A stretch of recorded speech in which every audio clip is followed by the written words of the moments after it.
5-րդ դարից մենք հասել ենք 21-րդ դար։ Տեր Հարգյան, ինչու չենք կարողանում ինչու ենք մենք անընդհատ նույն քարի վրա սայթաքում։ Մենք էլ երբ որ թողեցինք Աստծուն, ասացինք մեզ թագավոր տուր, մենք քեզ թագավոր չենք ուզում այլևս, դու Աստված ես, Աստված մնա, ինքը դու թագավորը թագավորն է, տարանջատեցինք այդ ամեն ինչը, արդյունքը սա եղավ։ Մարդուն համատեցինք Աստծո հետ։ Որտեղ ենք մենք թերացել հասարակությունը կամ չգիտեմ պետությունը, եկեղեցին, որ այսօր հայ կինը հայհոյանքով գրություն է անում, ասենք սոցիալական հարթակում, կամ նրա շուրթերից անեծք է դուրս գալիս։ Մենք կտրվել ենք իրականությունից, ապրում ենք վիրտուալ իրականության մեջ, եւ այդ վիրտուալ իրականությունը իր թելադրանքով ոնց ուզում է մեզ մանիպուլացնում մեր հասարակությանը։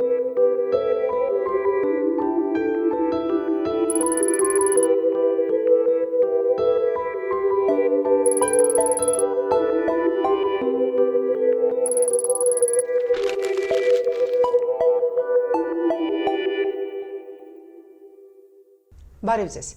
Եթերում Թեմ TV-ի 301+ հաղորդաշարն է։ Ես Լիլիկ Ստեփանյանն եմ, լրագրող եւ խմբագիր։ Այսօր այն թողարկումը վարելու պատիվը ինձ է ընձեռված։ Իմ զրուցակիցը Արարատյան հայրապետական թեմի Սրբոց Առաքելոց եկեղեցու հոգևոր հովիվ Տեր Զարեհ Քահանա Աշուրյանն է։ Օրհնեցեք Տեր հայր։ Աստված օրհնեցես։ Շնորհակալ եմ։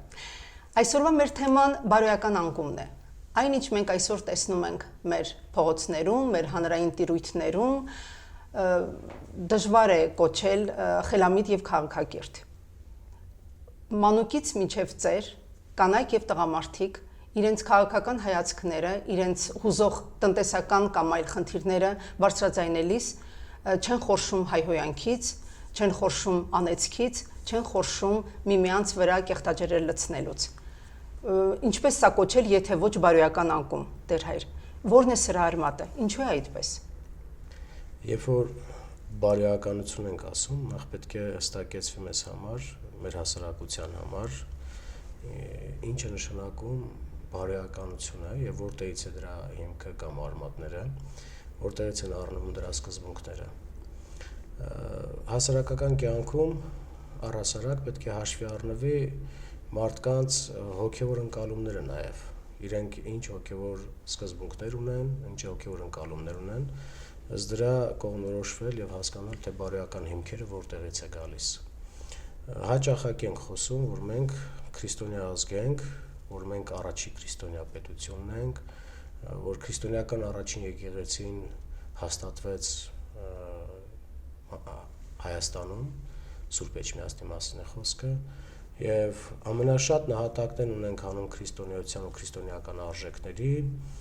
բայց այսօր ունենք մի այլ իրականություն, ամենաշատ անարգողներից մեկն ենք դարձել եւ ոտնատակ տվող, այսպես եթե կարելի ասել, քրիստոնեական արժեքների որպես ազգ։ Եթե մեր բարոյականության հիմքում չկա քրիստոնեական արժե համակարգը, բնականաբար այս ամեն ինչը նորմալ է դառնում արդեն։ Մեր սկզբում մեր քրիստոնեական արժե համակարգը պետք է լինի մեր բարոյագիտության հիմքում։ Եթե չկա բարոյագիտության հիմքում քրիստոնեական արժե համակարգը, ունենք այն ինչ ունենք եւ զարմանալ պետք չի դրա համար եւ ատելության խոսք եւ նաեւ հայհոյանք եւ նաեւ անեծքներ տարբեր տեսակի այդ ամեն ինչը արդեն տեղավորվում են այս ամեն ինչից ներս, երբ որ չունենք քրիստոնեական սկզբունքը։ Տեսեք ինչ ասում մեր Տեր Հիսուս Քրիստոսը, երբ որ հարց են տալիս, թե որն է ամենամեծ պատվիրանն, ասում է. «Լի սիրես քո Տեր Աստծուն, քո ամբողջ հոգով, քո ամբողջ մտքով, քո ամբողջ սրտով, ուղղությամբ», եւ ասում է կա երկրորդը սրա նման. «Պիտի սիրես քո ընկերը այնպես ինչպես քո անձը»։ Եթե մենք մեր ընկերը, մեր բարեկամը, մեր համաերկրացին, մեր հայրենակիցը չենք սիրում այնպես ինչպես որ մեր անձը, այս երևույթը արդեն անկված է, ընկած բարոյական այս վիճակը նորմալ է դառնում։ Տեր հայր, եթե քրիստոնեական դաստիարակությունը դեռ մի կողմ դնենք, առհասարակ բարեկրթությունը, արդյոք չի պահանջում, որ մարդիկ նույնիսկ եթե գտնվում են, ենթադրենք 7 մահացու մեղքերից մեկի բարկության մեջ, ավելի քաղաքակիրթ ձևով շփվեն իրար հետ։ Բարեկրթությունն էլ դրանք չենք կարող մենք առանձնացնենք, հավատք, այսինքն եւ բարոյագիտությունը, բարոյականությունը մենք չենք կարող առանձնացնել։ Եթե մենք փորձենք դրանք առանձնացնել, վերջում գալիս է մի այնպիսի էտապի ենք հասնում, այնպիսի փուլի ենք հասնում, որ հուսահատությունն է գալիս եւ ամենաթողությունն է գալիս։ Եթե մարդը, տեսեք, խորհրդային տարիներին մարդիկ բարեկիրթ էին, բայց ինչ սովորեցին խորհրդային տարիներից՝ գողություն, ստախոսություն, երթման տարբեր ձևեր, հայհոյախոսություն, այդ ամենը եկավ խորհրդային տարիներից։ Մինչև այդ մեր ազգը, մեր հայ տղամարդը երբեք իր խոսքը այսպես հավաստիկ դարձնելու համար չէր երթվում։ Երբեք տարբեր տեսակի հայհոյանքներով չէր բնութագրում երևույթները։ Շատ պարկեշտ էին մարդիկ։ Հենց դա է խնդիրը, երբ որ փորձում ես բարոյականությունը, բարոյագիտությունը այսպես տարանջատել հավատքից, հանդիպում ենք այսպիսի երևույթների։ Մեկը մյուսին լրացնող երևույթներ պետք է լինեն։ Ոչ կարող ենք առանց հավատքի բարոյագիտությունը պատկերացնել, ոչ էլ հավատքը առանց մյուսի։ Մեկը մյուսին զուգընթաց այսպես իրար փոխարինելով մեզ պետք է ուղեկցեն մեր կյանքի ընթացքում։ Բարեկրթությունը ասվածն ինչ է, թե բարեկրթությունը չունենք հավատք եւ հավատքից բխող սերը, մեր քրիստոնեական արժանապատվի մասնախոսքը, բնականաբար բարեկրթությունը շատ խիստ հարաբերական ընկալում է դառնում։ Ընդհանրապես ասում են, որ համավարակների, պատերազմների ժամանակաշրջանից հետո է սկսվում հասարակության մեջ բարոյական անկումը։ Դուք այդ կապը ինչպես եք տեսնում։ Համավարակի պայմաններում կամ ժանտախտից հետո այդպիսի խնդիրներ լինում են, դա ամենաթողության արդյունքում առաջացող երևույթներ են։ Այսինքն, երբ որ հասարակ, բայց մեր մոտ արձանագրենք միջև համավարակները, միջև այդ ժանտախտները, այդպես ճակերտյալ հասկանանք այդ անկումը բարոյականության։ Պետք չէ այսօր մեղադրել համավարակին մեր այս ընկած բարոյական վիճակի համար։ Նաև պատերազմի ավարտից հետո եւ այս քաղաքական խժդժությունները վերեցին։ Պատերազմից առաջել էր այդպես։ Ավելի վաղեր, քան պատերազմը։ Հայհոյանքը եւ անեծքը եւ զազրախոսությունը այդ ամեն ինչը նորմալ էր դարձել համացանցի տիրույթում, Facebook-յան էջերում մարդիկ առանց կաշկանդվելու ամենավերջին հայհոյանքներն էին շռայլում մեկը մյուսի հասցեին, ամենավերջի խոսքերով բնութագրում, առանց կաշկանդվելու որևիցե հանգամանքից, կապ չունի ում մասին է խոսում հոգեվորականի, մանկավարժի, բժշկի, հերոսի, թե պարզ աշխատող իր օրվա հացով ապրող մարդու մասին։ Դեռևս 5-րդ դարում պատմահայր Խորենացին ողբում էր։ Այո։ Հյուսային ազգերից, այո, վեհագույնի վրա, այսինքն հայոց աշխարհի, եւ այնտեղ դաս ամեն խավին վերաբերող իր ացականներն էր տալիս եւ դրանք բոլորը շատ տխուր էին։ 5-րդ դարից մենք հասել ենք 21-րդ դար։ Տեր ջան, ինչու չենք կարողանում, ինչու ենք մենք անընդհատ նույն քարի վրա սայթաքում, ինչու ենք մենք անընդհատ անմիաբան, անընդհատ չենք կարողանում միասնական լինել եւ առաջ գնալ, ստեղծել լավ պետություն։ Ինչու՞մն է չայրած արմատը։ Չեմ ուզում արդարացնեմ կամ այսպես մեղմիջ ինչ-որ խոսքեր ասեմ, հանգամանքները մեղմիջ ինչ-որ խոսքեր ասեմ, հստակ է մի բան։ Մեր ազգը իր առաքելության գիտակցությունը չունի։ Եթե ինքը գիտակցի ինչ առաքելություն ունի, արարչության ամբողջ այդ նկարագրի պատկերից ներս, ինքը այդ առաքելությանը հավատարիմ կմնա։ Երբ որ դու կորցնում ես առաքելության գիտակցություն, թե դու ինչ առաքելություն ունես, դու բնականաբար պետք է այսպես երերաս ամեն կողմից փչող քամիներն ու հողմերը քեզ պետք է ուղղություն չեղեն քո ճանապարհից ճիշտ։ Որն է մեր ազգի առաքելությունը։ Մեր ազգի առաքելությունը հստակ սահմանված է եւ Սուրբ գրքում եւ նաեւ մեր գենետիկ հիշողության մեջ, եթե կարելի է այդպես ասել։ Հենց թշնամին բոլոր ժամանակներում, կապ չունի այսօր Ադրբեջանը թե Թուրքիան, բոլոր ժամանակներում թշնամին գիտակցել է, որ հային եթե ուզում ես սպանես, պետք է հայի մեջ այդ արժե համակարգը սպանես, որովհետև հային ոչ կարելի է զենքով սպանել, որևիցե բանով չես կարող սպանել ու վախեցնել։ Ոչ մի բան չի կաշկանդել մեզ Քրիստոսի սիրուն, հա, սիրելու համար։ Ոչ պատերազմը, ոչ արհավիրքը, ոչ սովը, ոչ ժանտախտը, ոչ մի բան, մենք միշտ սիրել ենք Քրիստոսին, բայց երբ որ մենք թողել ենք Քրիստոսին սիրելու այդ մեր ճանապարհը, այսպես թե կարելի ասել, մենք միշտ հայտնվել ենք այսպես իրավիճակներում։ Պատմության մեջ դրվագները բազմաթիվ են, որ կարելի է վկայակոչել, երբ որ մենք թողել ենք Աստծուն եւ հայտնվել ենք այսպես իրավիճակներում։ Հիմա, երբ որ մենք մարդուն ենք աստվածացնում, Իսրայելի պատմությունից հետաքրքիր մի դրվագ, երբ որ հрьяաները ասեցին մեզ թագավոր տուր, հա, Սավողին տվեց։ Եվ Սավողը տեսանք, թե ինչ արեց ամբողջ հրեա ազգին։ Հիմա մենք էլ, երբ որ թողեցինք Աստծուն, ասացինք մեզ թագավոր տուր, մենք քեզ թագավոր չենք ուզում այլևս, դու Աստված ես, Աստված մնա, ինքը դու թագավորը, տարանջատեցինք այդ ամեն ինչը, արդյունքը սա եղավ։ Մարդուն համատեցինք Աստծո հետ։ Անձի պաշտամունքը եւ անսխալականությունը անձի այնքան բարձր տեղում դրեցինք մեր մեջ, որ սուտը դառավ մեր առօրյա, այսպես եթե կարելի ասել, կերակրի անբաժան մասը, որ մենք ամեն օր ուտում ենք, նախաճաշին, ճաշին եւ երեկոյան ընթրիքին։ Իրավիճակն այդպեսին է, երբ որ մենք այո թողնում ենք Աստծուն եւ մարդկանց մեջ ենք տեսնում մեր փրկությունը, մենք այսպես ամոթով ենք մնալու։ Իսկ Սաղմոսած գիրքն ասում է, թե Աստծուն ապավինես, չես ամանչի։ Խնդիր սա է։ Բարեականության հիմքը նորից պիտի կրկնեմ, պետք է լինի մեր քրիստոնեական արժեհամակարգը։ Այնինչի դավանողն ու ջատագովները պետք է լինենք մենք։ Եթե դիմացինի չսիրես այնպես, ինչպես որ քո անձը, ոնց որ պատգամում է մեր Տեր Հիսուս Քրիստոսը, բնականաբար փոխհարաբերության մեջ հասարակական կյանքում լինի թե ուրիշ հարթության վրա դու առաջնային քո շահն ես համարելու։ Եվ քո շահը քեզ չպիտի կաշկանդի։ Որովհետեւ բանից, չէ՞, ասում եմ նպատակը արդարացնում է մեթոդները, այսպես ինչ որ մի ոչ ճիշտ ձևակերպում կա, որը որ հասարակության մեջ շրջանառվում է։ Տեր Հարգյան, ուզում եմ այսպեսի մի օրինակ դիտարկենք։ Պատերազմից հետո հասարակության մեջ տարբեր տրամադրություններ կային, իհարկե կար ողբ, տրտմություն, բայց ժամանակ անցնում էր եւ մարդիկ իրենց կենցաղային խնդիրները պետք է լուծեին։ Այսինքն ով տղաումներ ամուսնացնելու, ուզում էր ամուսնացնել եւ ասենք ասում էր դե հիմա այս երեխաները ինչ մեղավոր են, իրենք ուզում են հարսանիք անել, իսկ կողքից մարդիկ ասում էին դե ոնց կարելի է այս օրերին երաժշտություն միացնել, հարսանիք անել։ Հետո ուրիշ этап եկավ, ասենք, պարզ հանրային մի միջոցառում գինուտոնը եւ հասարակությունը երկուսի բաժանվեց, ինչպես վերջին ժամանակներս հաճախ է տեղի ունենում։ Մի մասն ասում էր,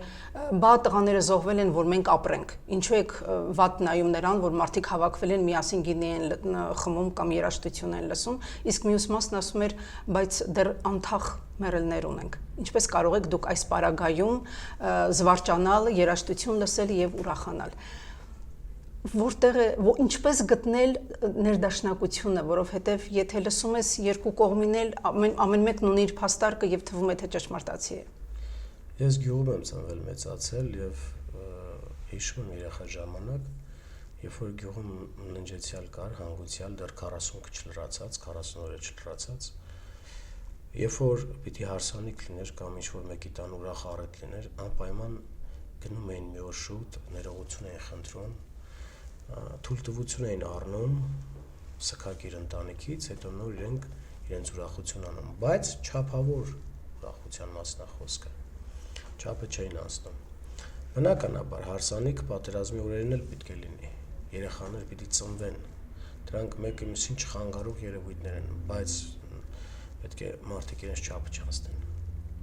այդ չափի զգացողություն չպետք է կորցնեն, այսինքն չլինի ծայրահեղություն, մի մասը այսպես ուրախության, ցնծության մեջ, մյուս մասն էլ այսպես սքի եւ ողբի մեջ, այսինքն հասարակությունը այստեղ պետք է անհաղորդ չլինի մեկը մյուսից։ Չպետք է այսպես ասել, դե լավ դու ողբացողն ես, գնա ողբա, ես ուրախացողն եմ, պիտի ուրախանամ։ Եթե մենք այսօր ունենք այո անթաղ ննջեցյալներ, հաջորդի նահատակ զավակներ, մենք պետք է հարգենք իրենց հիշատակը։ Վերջ առաջ իրենց կյանքն են տվել մեր համար։ Մենք ինչ ենք տալիս իրենց, ինչ էլ տանք, համարժեք ոչինչ չենք կարող։ Եվ եթե մենք այսօր այդ հանգամանքը չհարգենք, դուրս կգա այնպես, որ մենք իրենց նահատակության արժեքն ու գինը չենք հասկանում։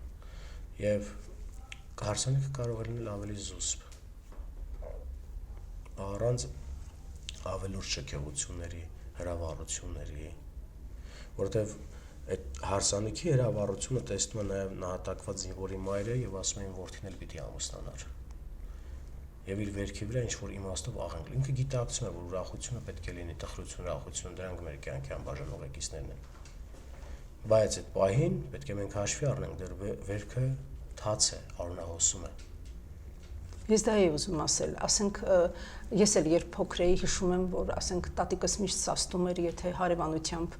հանգուցյալ կար, ասում էր դեռ 7-ը չի եղել երեխեք ջան, հեռուստացույցի ձայնը ցածր արեք, կամ սկզբում ընդհանրապես արկի, եթե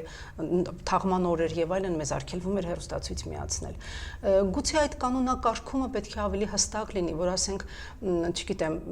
տարին տալուց հետո կարելի է, որտեղ մեր ժողովրդի մեջ կային այդ բաները, չէ, օրենքները։ Կանոնակարգվի այդ ամենը։ Գուցե եկեղեցու, չգիտեմ։ Եկեղեցին իր հորդորներում չի տկարանում, միշտ հուշում են, միշտ սովորեցնում են, բայց այսինքն պահանջել չենք կարող մենք։ Մենք խրատում ենք, հորդորում ենք, ինչպես հիմա, որ ես ասում եմ նույն բանը, ինչ որ եկեղեցու անից կարասի յուրաքանչյուր հոգևորական, որ նման երևույթները ճիշտ չի։ Որովհետև երբ որ դու ունես ոչ թե տարեց մարդու մասն է խոսքը, այլ տակավին երիտասարդ 18-19-20 տարեկան, որ կյանքը նոր պետք է վայելեր, դա բանակից հետո ծնողները բազմաթիվ երազանքներ ունեին կապված իրենց երեխաների հետ, որոնք որ պետք է գային դեռ ուսում ստանային, ամուսնանային, ընտանիք ստեղծեին, եւ այդ ծնողը այդ ամեն ինչի փափագով էսպես սпасել է իր երեխայի ամեն մի օրվան իր աչքի առաջ ոնց է աճող մի ծառ, չէ, ինչքան քնքշանքով ես դու ուրախանում, երբ որ վարդը նվիրեցիք այսօր նայում, ինչքան քնքշանքով տվեցիք իմ այգուցը։ Վարդը որ անշունչ ինչ որ մի բնության երևույթ է, բայց մարդը որ անքուն գիշերներով սնարի կողքը մայրն անցկացրել է հուսալով որ պիտի մեծանա այդ երեխան իր ուրախությունը իրան պիտի ուրախացնի այդ ամեն ինչը ու դու հաշվի չես առնում կողքում հարևանությամբ ապրող սքակիր այդ մորը սևազգեստ այդ մոր հոգի ապրումները հոգեկան այդ ապրումները եւ դու այն ինչ որ ինքը երազում էր տեսնել իր որդուն դու այսօր ցույց ես տալի քո որդու կողմից դա անում ես հատուկ այսպես առանձնակի ընդգծված շքեղություններով որոնք հեչ անհրաժեշտ չեն օրերս ես պսակադրեցի իմ հոգևոր զավակներից երկուսին հա եւ մենք դա շատ համեստ ու զուսպ արեցինք եկեղեցում պսակնարեցինք այսպես հատուկ շքեղություններով ոչ մի չուղեկցվեց ընդամենը խորհուրդը կատարվեց օրհնությունը ստացան եւ փոքրիկ այսպես հավաքույթով շնորհավորեցին չեղավ այդ բարձր երաշտությունը այդ չգիտեմ անիմաստ այդ շքեղությունները եւ ոչ միայն այսօր առհասարակ պետք չէ տանում աս շքեղությունները մարդու բարոյական կերպարը ձևավորվում է ընտանիքում հավանաբար առաջին հերթին եւ որտեղ ենք մենք թերացել հասարակությունը կամ չգիտեմ պետությունը եկեղեցին որ այսօր հայ կինը հայհոյանքով գրություն է անում ասենք սոցիալական հարթակում կամ նրա շուրթերից անեծք է դուրս գալիս 30 տարի հաճախակի ենք լսում այս ընթացքում 30 տարի այսպես 30 տարի այնպես երկար եմ մտածում թե որտեղ է մեր թերացումը ակամայից հիշեցի երևույթներ դպրոցում որ ես հանդիպել եմ մանկավարժը ցածր էր գնահատում երեխային որպեսզի հետո երեխան գնա իր մոտ պարապի երեխան այդ ամեն ինչ հասկանում էր մանկավարժը այսպես ժողովրդի լեզվով ասած ջոկողություն էր դնում աշակերտների մեջ սա լավն է նա վատն է որտեղ սրանց ավելի լավ նվերներ ստացել քան այն մյուսից մենք վախեցել ենք խոսել այդ մասին թերևս չուզենալով ոլորտին կպնել բայց այսօրվա ամբողջ պատասխանատվությունը իմ կարծիքն է դա հենց կրթությունն է որի իրականացնողները ռեալիզացնողները մանկավարժներն են ովքեր նեղ անձնական իրենց այս շահային դրդումներով հաշվի չեն առել իրենց կոչման վեհությունը եւ իջել են այդ կենցաղային ցածր դա խորհրդային սերունդի մանկավարժներն էին դաստիարակված եւ սովորած։ Տեսեք, բարեկրթությունը այնտեղ ինչ բարձր մակարդակի վրա է դրված եւ բարոյականությունը եւ այսօր երբ որ չկա այդ զսպողակը խորհրդային իշխանությունների այդ այսպես գավազանը այլևս չկա, մետաղյա գավազանը, իրանք ինչ ամենաթող վիճակով ինչ ուզում անում էին։ Ես կարծում եմ, որ կրթության ոլորտից է սկսվում։ Երեխայի դաստիարակությունը միանշանակ ծնողից է, բայց երեխան որպես հասարակական էակ ձևավորվում է առաջին հերթին դպրոցում։ Սկսած պարտեզից, այսպես ասեմ, հա։ Որտեղ այնտեղ են իրան դաստիարակում։ Դպրոցներ կա, երբ որ մարդիկ ուղիղ այսպես այսօր շատ բողոքներ լսել ենք բաստավոր դպրոցներից օրինակի համար, անուններ չտանք, չանձնավորենք, երբ որ ծնողի հանգամանքը դաստիարակության մեջ զրոյացնում են։ Դուք ինքնուրույն մարդիկ եք, դուք ինքնուրույն որոշում կայացնելու իրավունք ունեք, դուք այսպես, դուք այնպես, այսինքն մարդու մեջ այդ էգոիզմն են բարձրացնում, էգոն, հա։ Եվ մարդուն տալիս են իբրև թե իրանք ամեն ինչ կարող են այդ գաղափարը եւ իրենց ոչ ոք պետք չի ոչ ծնողը պետք ոչեր որից է մեկն է պետք։ Չէ, սա պետք է պետական բարձր մակարդակով լուծվի այս հարցերը։ Այսինքն կրթության ծրագրի մեջ ոլորտային փոփոխությունները պետք է լինի շոշափելի ձևով պետք է լինի այդ փոփոխությունները։ Պետք է կրթությամբ զբաղվեն բարեկիրթ մարդիկ։ Պետք է կրթությամբ զբաղվեն այն մարդիկ, ովքեր որ համապատասխանում են մեր քրիստոնեական ազգային բարոյական արժեհամակարգին։ Կրողներն են դրա։ Եթե ամեն պատահած մարդ կաշառքով մտնում է դպրոց, հետո դասատու է դառնում, մանկավարժ է դառնում, պատկերացնում ենք ինչ է մեր հասարակության վիճակը։ Ինչի համար այսօր մարդը տեսնում է ակնհայտ կեղծիքը, բայց չի կարող ռեալ գնահատել ունակություն չունի դա։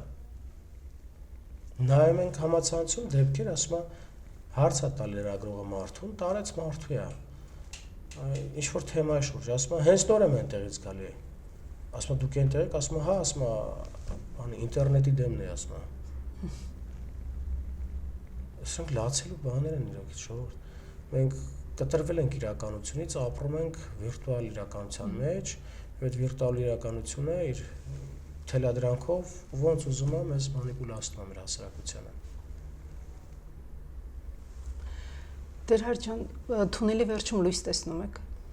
Միանշանակ Թադեոս Առաքյալը, երբ որ Հայաստանում քրիստոնեություն քարոզելու եկավ, Աստծո դուխ տորեց, որ Քրիստոսի միջև երկրորդ գալուստը մեր երկիրը մնա, մեր հայրենիքը մնա։ Մեր հայրենիքը միշտ կլինի միջև երկրորդ գալուստը Քրիստոսի։ Սա էլ կա, մենք ցեղասպանություններ ենք վերապրել։ Սա էլ կվերապրենք։ Գինն ուղղակի որ թանկ ենք վճարում, ցավ այդտեղը։ 5000 գերդաստան, 5000-ից ավել գերդաստան, ապագա մենք չենք ունենա։ Սա է մեր խնդիրը։ Իսկ այդ ցաղային սոցիալական հարցերը դրանք ժամանակի մեջ հարթվող հարցեր են։ Դրանք չպետք է սարքել դոմինանտող այսօր հասարակության մեջ։ Դրանց այսպես չպետք է օգտագործեն հասարակությունը մանիպուլացնելու համար։ Դու սոված ես, որտեվ սա քո հացը խլել է, դու մերկես, որտեվ շորը թանկ է։ Այդպիսի բաներ չպիտի անեն։ Իրանք մարդուն պետք է մարդ բարոյական կերպար ձևավորեն, հետո այդ դժվարությունները արդեն ինքստինքյան կհաղթվի։ Աստվածաշնչում ինչ է ասում Տերը։ Ասում է խնդրեք Աստծո արքայությունը, մնացածը ավելիով կտրվի։ Աստծո արքայությունը պետք է մենք փնտրենք, խնդրենք, մնացածը մեզ տրված է արդեն։ Եթե մարդու մեջից հանում ես այդ հոգևորը, դրա համար եմ ասում, երբ որ մարդու մեջից հանում ես քրիստոնեականը մեր հասարակության պարագային, մարդը դառնում է այդ նյութականացված էակը, որի իր երջանկությունը պայմանավորում է լավ ուտելով, ժամանցի տարբեր ձևերով, լավ հագնվելով, լավ մեքենա վարելով, լավ տանն ապրելով, դա երբ որ Քրիստոսին հանում ես, Աստծուն հանում ես այդ մարդու մեջից, մարդը դառնում է այդպեսին։ Եվ հետո երբ որ դա չի ունենում այդ ամեն ինչին, իրեն դժբախտ է կարծում։ Եվ այդ դժբախտության զգացումը առաջացնում է այդ տեսակ երևույթներ, որ ինքը իր դժբախտությունը պայմանավորում է այս երևույթով կամ այս երևույթով, եւ այդ երևույթին սկսում է չարախոսել, հայհոյախոսել, անիծել եւ տեսակ բաներ անել։ Իսկ եթե դու քո կյանքում առաջին տեղում ունենաս Աստված, Գրիգոր Լուսավորը 13 տարի խորվիրապում ապրեց օծերի կարիճների հետ։ Որից մեկին չհայհոյեց, չանիծեց, անգամ հանիրավիր հալածանքների պատճառով։ Այլ Աստծո հետ խաղաղությամբ 13 տարիներն ապրեց ոնց որ մի օր։ Եթե մենք էլ Աստծո հետ լինենք, ինչ փորձություն է լինի, կհաղթահարենք։ Երջանկություն բանաձևել պետք է արտահայտությունը, շատ է կրկնվել այդ մանավանդես վերջին տարիներին երջանիկ քաղաքացի, երջանիկ մարդ։ Երջանկությունը պետք չի այսպես խոսք ասվի ու չբանաձևվի։ Երջանկությունը դա Աստծո հետ համերաշխ ապրելն է։ Այլապես ինչ էլ ունենաս երջանիկ չես լինա։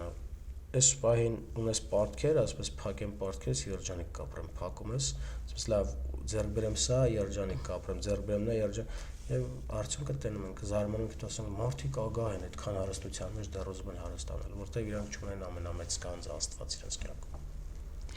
Շնորհակալ եմ Տեր Հայր։ Եթե մենք փորձենք ավարտել մեր այս զրույցը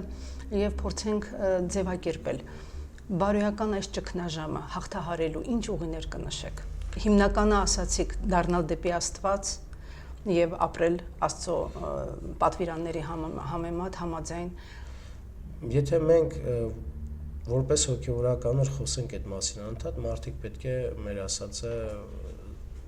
ասածին սուբյեկտիվ վերաբերմունք ցուցաբերեն, ասելով որ իրենք իրենց բնականակ հանա այդ պետք է ասի։ Ասածս պետք է իրականացվի կոնկրետ պետական ծրագրով։ Մենք պետք է ունենանք կոնկրետ ծրագիր, պետական ծրագիր, պետության կողմից աջակցվող, ոչ թե պետական, այսպես ասեմ, ծրագիր, որի շուրջ պետք է համախմբվեն, ոնց որ արեգակն է իր մոլորակներով, այնպես էլ այդ ծրագիրը արեգակը պետք է լինի եւ բոլոր չգիտեմ, տարբերությունները, ըմբռնումները եւ այլն արեգակի շուրջ պատտվեն, այդ ծրագրի շուրջ պատտվեն, իսկ այդ ծրագիրը պետք է լինի ազգային առաջին հերթին եւ մեր քրիստոնեական արժեքահամակարգի վրա հենված ծրագիր։ Եթե մենք սա չունենանք մեր առաջ խնդիր դրած, պետություն չուներ առաջ այդպես խնդիր դրած, մենք միշտ էլ սայթակել ենք այդ քարի վրա, ձեր ասած։ Շնորհակալ եմ, շատ ուսուցողական զրույց էր։ Օրհնեցեք Տեր Հայր։ Ավարտվեց մեր հերթական թողարկումը։ Հետևեք Թեմ TV-ի թողարկումներին։ Հաջողություն։